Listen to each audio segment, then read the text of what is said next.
నాగేశ్వర్ గారు మనతో ఉన్నారు. నమస్తే నాగేశ్వర్ గారు. అమెరికా మాజీ అధ్యక్షుడు డొనాల్డ్ ట్రంప్ పై హత్యాయత్నం ఒక్కసారిగా ప్రపంచాన్ని కుదిపేసిన వార్త ఇది. ప్రపంచ దేశాధినేతలు అందరూ కూడా ఇంక్లూడింగ్ మోదీ ఈ ఘటనను ఖండించిన పరిస్థితి. అండ్ అంటే గన్ కల్చర్ మీద ఇప్పుడు ప్రధానంగా చర్చ జరుగుతోంది సార్. ఎందుకంటే విచ్చలవిడిగా గన్స్కి లైసెన్సులు ఇవ్వడము, దానివల్ల ఇదంతా జరుగుతోంది అని చెప్పేసి. అండ్ ట్రంప్ విజయావకాశాల మీద కూడా ఇది ఎఫెక్ట్ చూపించవచ్చనే ప్రచారం జరుగుతోంది. అంటే దీని మీద అంటే ఎంతవరకు ప్రభావం చూపించే అవకాశం ఉంది విజయ అవకాశాల మీద అండ్ గన్ కల్చర్ మీద? గన్ కల్చర్ను వాస్తవంగా ఇది అమెరికాలో చాలా కాలంగా ఉన్న చర్చ. ట్రంప్ మీకు క్వశ్చన్ ఏంటంటే ఏ గన్ కల్చర్ని అయితే ట్రంప్ ప్రోత్సహించాడో దానికే ఆయన బాధితుడు. ఫండమెంటల్ పాయింట్ గన్ కల్చర్ మీద చాలా రోజులు చర్చ చేయాలి, కొత్తగా చర్చ జరిగింది కాదు. డొనాల్డ్ ట్రంప్ రిపబ్లికన్స్ గన్ కంట్రోల్లో వ్యతిరేకిస్తారు. వాళ్ళకి విచ్చలవిడిగా గన్స్ అందుబాటులో ఉండటానికి కారణం రిపబ్లికన్స్, డొనాల్డ్ ట్రంప్ లాంటి వాడు. కారణం ఏంటి అంటే అమెరికా రాజ్యాంగంలోని ఫస్ట్ అమెండ్మెంట్ స్వేచ్ఛనిస్తోంది కనుక. సో ఫ్రీడమ్, అన్బ్రిడిల్ ఫ్రీడమ్, వ్యక్తిగత స్వేచ్ఛను ఎవరు హరించకూడదు. సో ఎవరికైనా గన్ పట్టుకునే స్వేచ్ఛ కూడా ఉంటుంది అనేటువంటి ఒక రాంగ్ ఆర్గ్యుమెంట్తోనే అమెరికాలో లాబీ. అసలు విషయం ఏంటంటే నేషనల్ రైఫిల్ అసోసియేషన్ అని ఈ తుపాకీలు తయారు చేసేటువంటి పరిశ్రమలు పెద్ద ఎత్తున రాజకీయ నాయకులకు విరాళాలు కూడా ఇస్తారు. చాలా ఆసక్తికరమైన అడ్వర్టైజ్మెంట్లతో వాళ్ళు అట్రాక్ట్ కూడా చేస్తారు. మీకు ఉదాహరణకు మీరు ఫేస్బుక్లో ఏదైనా ఒక పోస్ట్ చేశారనుకోండి, తండ్రి ఒక కొడుకు ఒక ఆడుకునేటువంటి ఫోటోను పోస్ట్ చేశారనుకోండి, సరిగ్గా మైక్రో టార్గెటింగ్ అంటారు. అంటే మీ సోషల్ మీడియా పోస్టులను ఆధారంగా చేసుకొని అడ్వర్టైజ్మెంట్లను రూపొందిస్తారు సార్. సో అలా తండ్రి కొడుకులు బ్యాడ్మింటన్ ఆడుకుంటూనో లేకుంటే క్రికెట్ ఆడుకుంటూనో ఉన్న ఫోటోను షేర్ చేస్తే వెంటనే మీకు యాడ్ వస్తుంది. ఒక గన్ పట్టుకొని ఒక తండ్రి కొడుకు ఫారెస్ట్కి వెళ్ళి ఎంజాయ్ చేస్తున్నట్లు, వేటాడుతూ హంటింగ్ని ఎంజాయ్ చేస్తున్నట్లు. సో ఈ గన్ కొనండి, మీరు ఎంజాయ్ చేయండి అని యాడ్ వస్తుంది. అదే ఒక వ్యక్తి ఒక పోస్ట్ పెట్టాడు అనుకోండి, నేను నిన్న వస్తుంటే నాకు ఒక అతను ఎదురయ్యాడు, భయమేసింది, $1 అడిగాడు, ఇవ్వనంటే ఎక్కడ కాలుస్తాడో అని భయమేసింది అని కనుక పోస్ట్ పెట్టారనుకోండి. లేదు ఎక్కడైనా జరిగిన గన్ వయలెన్స్ పోస్ట్ పెట్టారనుకోండి, అవి ఇండిస్క్రిమినేట్గా మీపై కాల్పులు జరిపిన ఉదాహరణ పెట్టారనుకోండి, వెంటనే ఆ గన్ కంపెనీ వాడు యాడ్ ఏమొస్తుందంటే ఒక విండోలోకి వెళ్ళి ఒకడు ఆగంతకుడు నీపై దాడి చేయడానికి సిద్ధపడ్డాడు, అప్పుడు నీ ఆత్మరక్షణ కొరకు గన్ తీసుకుని వాళ్ళని కాల్చడానికి, అంటే నీ ఆత్మరక్షణతో నీ గన్ కావాలి అని చెప్పి యాడ్. సో అంటే ఒకవైపు గన్ లాబీ రాజకీయ నాయకులకు ఫండింగ్ ఇస్తూ, ఎలక్టోరల్ ఫండింగ్ ఇస్తూ, పొలిటీషియన్ బిజినెస్ నెక్సెస్ ఒకవైపు పనిచేస్తుంది.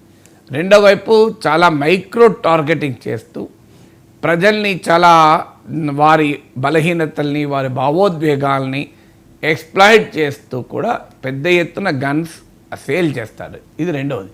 మూడవది గన్ లైసెన్సింగ్ ఇచ్చేటప్పుడు వ్యవస్థ ఏ రకమైనటువంటి బ్యాక్గ్రౌండ్ చెక్స్ సీరియస్గా చేయరు. నార్మల్గా అమెరికా లాంటి దేశంలో ఎంత కఠినంగా బ్యాక్గ్రౌండ్ చెక్స్ ఉండాలి. ఇప్పుడు మన దగ్గర రైఫల్ తుపాకీ లైసెన్స్ ఇవ్వాలి అంటే చాలా పెద్ద ప్రాసెస్. ఇప్పుడు అందులో ట్రంప్ పైన దాడి చేసిన రైఫల్ అసాల్ట్ రైఫల్ అంటే మన దగ్గర ఆర్మీ, పారామిలిటరీ బలగాల దగ్గర ఉండేటువంటి రైఫల్. సాధారణ పోలీసుల దగ్గర కూడా ఇష్టం వచ్చినట్టు గన్స్ ఉండవు. సో అందువల్ల అప్పుడు మేము కౌన్సిల్లో గెలిచినప్పుడు శాసన మండలి సభ్యులు డిమాండ్ చేసేవారు మాకు గన్ కావాలి అని. అంటే ప్రజాప్రతినిధులకు ప్రత్యేకమైన ప్రియారిటీ ఉంటుందని. సో ఆ రోజుల్లో నాకు చెప్పారు, అన్న ఇప్పుడు నీవు ఎమ్మెల్సీగా ఉన్నప్పుడు గన్ కావాలంటే తొందరగా వస్తుంది అని. నన్ను ఎవరు కాల్చడో లేడు, నేనెవరికి కాల్చేది లేదు, నాకెందుకు గన్ అన్నాను. సో ఆ గన్ లైసెన్స్ కలిగి ఉండడం కూడా మన దగ్గర కూడా అదొక సోషల్ ఎస్టీమ్గా, స్టేటస్గా ఫీల్ అయ్యేటువంటి మానవులు కూడా ఉన్నారు. సో గన్ అంటే మన చేతిలో ఉంటే గౌరవం కాదు, మన చేతిలో పుస్తకం ఉంటే గౌరవం. సో పుస్తకం గౌరవాన్ని ఇస్తుంది, తుపాకీ గౌరవాన్ని ఇస్తుంది. తుపాకీ నీ అభద్రతను తెలియజేస్తుంది, ఇట్ రిఫ్లెక్ట్స్ యువర్ ఇన్సెక్యూరిటీ. కానీ నీ చేతిలో పుస్తకం అంటే ఇట్ రిఫ్లెక్ట్స్ యువర్ నాలెడ్జ్ కదా. సో కానీ గన్ కలిగి ఉండడం కూడా ఒక సోషల్ ఎస్టీమ్గా ప్రజెంట్ చేసేటువంటి పరిస్థితి. బ్యాక్గ్రౌండ్ చెక్స్ ఆఖరికి మెంటల్ ఇల్నెస్ ఉన్న వారికి కూడా గన్స్ అమెరికాలో ఇస్తూ ఉంటారు. డ్రగ్ అబ్యూస్ అలవాటు పడ్డ వాళ్ళకు కూడా ఈ గన్ లైసెన్స్ ఇస్తుంటారు.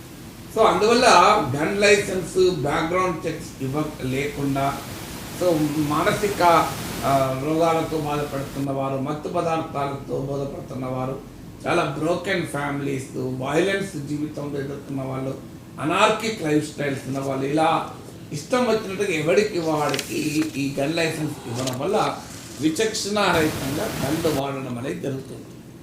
నాలుగవది ఏంటంటే ఈ గన్ వైలెన్స్ ఇంత జరుగుతున్నా కూడా ఎందుకు మరి కంట్రోల్ చేయలేకపోతున్నారు? ప్రపంచవ్యాప్తంగా గన్ వైలెన్స్ పైన ఎన్నిసార్లు చర్చ, ఇదేం కొత్త కాదు. అనేక మంది రొనాల్డ్ రీగన్ పైన, ఇలా అనేక మంది పైన హత్య ప్రజలుగా జాన్ ఎఫ్ కెనడీ హత్య అయితే ప్రపంచాన్ని కుదిపేసింది. అమెరికాలో ఆ నాయకుల పైన తుపాకుల కాల్పులు జరగడం అనేది ఇదేమి కొత్త కాదు. అయినా కూడా మరి ఎందుకు ఏమి చేయలేకపోతున్నారు? బలమైన ప్రజాభిప్రాయం కూడా ఉంది. కానీ అదే సమయంలో రిపబ్లికన్ ఉన్మాదమే ఈ గన్ వైలెన్స్ కారణం.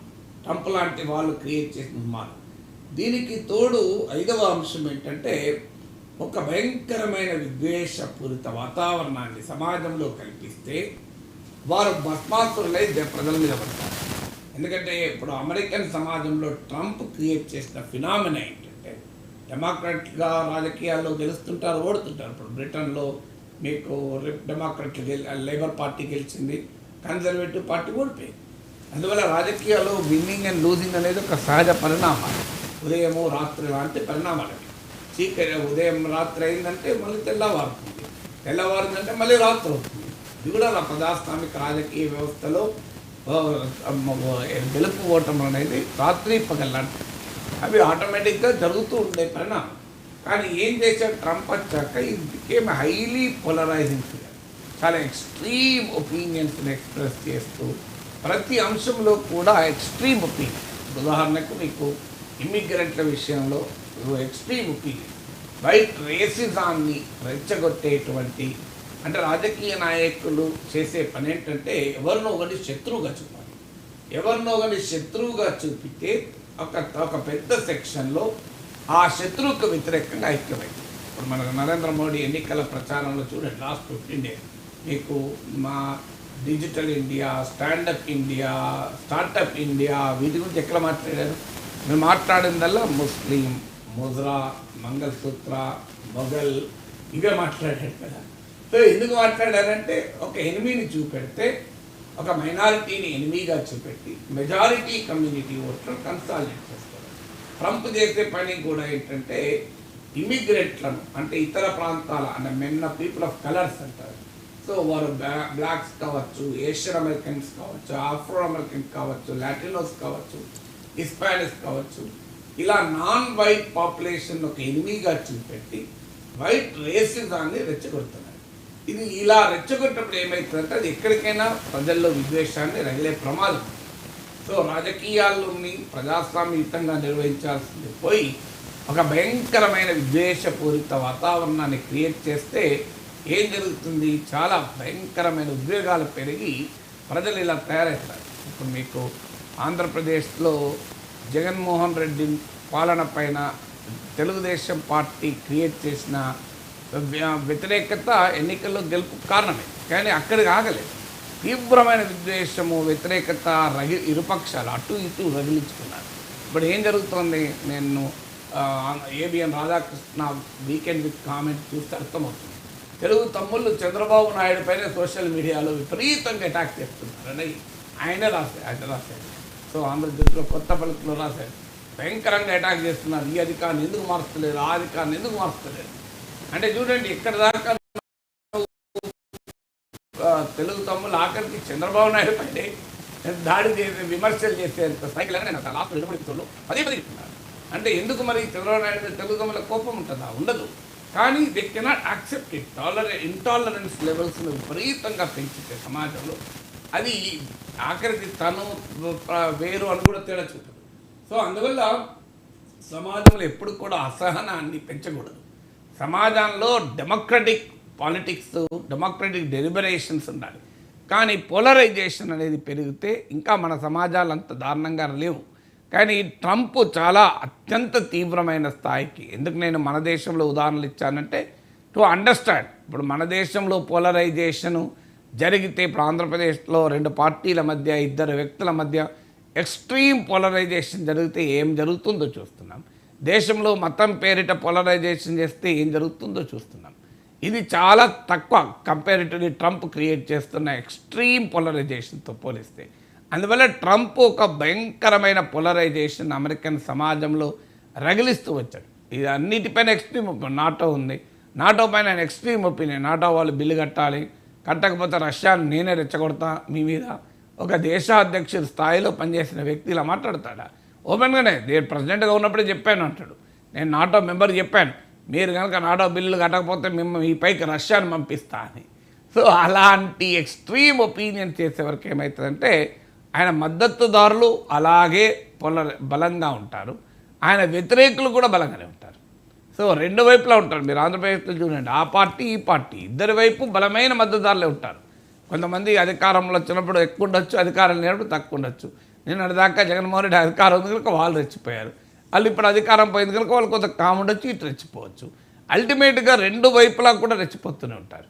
అందువల్ల ఇవాళ జరిగేది ఏంటి అమెరికన్ సమాజంలో? ట్రంప్ అనుకూల వ్యతిరేక వర్గాల మధ్య ఒక బలమైనటువంటి పోలరైజేషన్ ఉంది. ఈ పోలరైజేషన్ ఎక్కడి దాకైనా వెళ్ళవచ్చు, ఇప్పుడు జరుగుతున్న పరిణామాలు. అందువల్ల గన్ కల్చర్ కూడా ఈ పోలరైజేషన్ దారితీస్తుంది.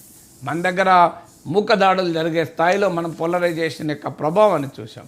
మన అమెరికాకు వచ్చే వరకు గన్ దాడుల స్థాయిలో పోలరైజేషన్ చూస్తున్నాం. మన దగ్గర సోషల్ మీడియాలో భయంకరమైన విద్వేషాన్ని అవమానించేటువంటి ట్రోలింగ్ రూపంలో దాడులు చేస్తున్నాం. అమెరికాలో గన్లు ఫ్రీగా దొరుకుతున్నాయి కనుక గన్ దాడులు చేస్తున్నారు. మన దగ్గర గన్లు దొరికాయి కనుక సోషల్ మీడియాలో గన్లు ప్రయోగిస్తున్నారు. బయట ప్రయోగించలేవు, బయట దొరికాయి కనుక.